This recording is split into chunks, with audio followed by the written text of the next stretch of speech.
Je suis convaincu que le grand enjeu du XXIe siècle, c'est la construction de la ville.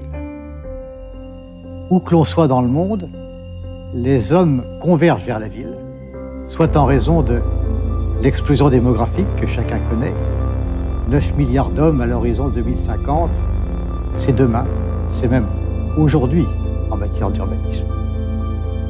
Et en plus de cette explosion démographique, les phénomènes migratoires qui font que les hommes s'agrègent dans la ville, est-elle capable de les recevoir? Bien sûr, tous les acteurs de la construction de la cité font de leur mieux pour construire logements sociaux, centres commerciaux, bureaux, locaux industriels, entrepôts, que sais-je. Mais la ville, dans tout cela, aura-t-elle une âme? Les hommes seront-ils capables de vivre ensemble dans cette ville? Qu'adviendrait-il si l'homme venait à perdre le contrôle du développement de sa ville?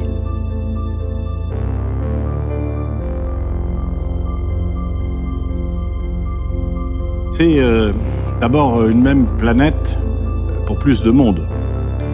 C'est un monde aux ressources rares. C'est l'allongement de la durée de la vie. C'est l'évolution de nouvelles technologies, l'évolution des services, l'évolution des comportements. C'est la confrontation de différentes échelles de temps.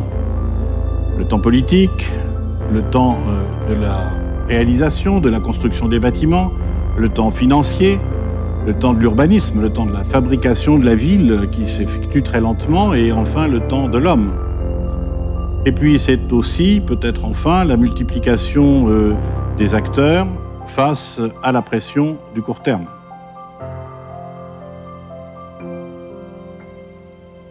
La Fondation Palladio est une fondation d'intérêt général qui œuvre pour préparer la cité de demain dans deux directions. Elle invite au débat ceux qui réfléchissent et qui investissent pour construire la cité.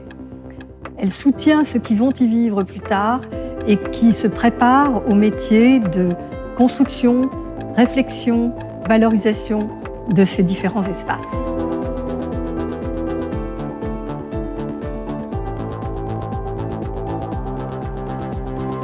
La création de l'Institut Palladio, c'est une démarche essentielle de la Fondation. C'est celle qui nous permet d'interroger l'avenir, qui nous permet de poser le problème de la création de la cité dans l'avenir, dans le futur, en intégrant les grandes problématiques d'évolution qui interrogent aujourd'hui nos contemporains.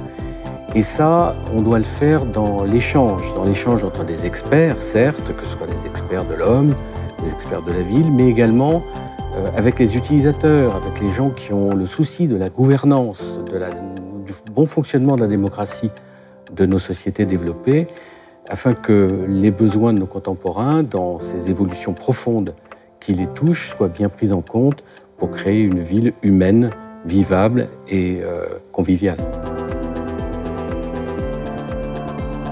En tant qu'acteur de la ville et gestionnaire de l'épargne, il est nécessaire et responsable de concevoir des produits performants sur un horizon de 10 à 15 ans pour des investisseurs.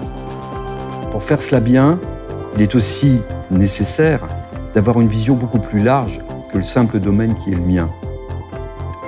Et vous ?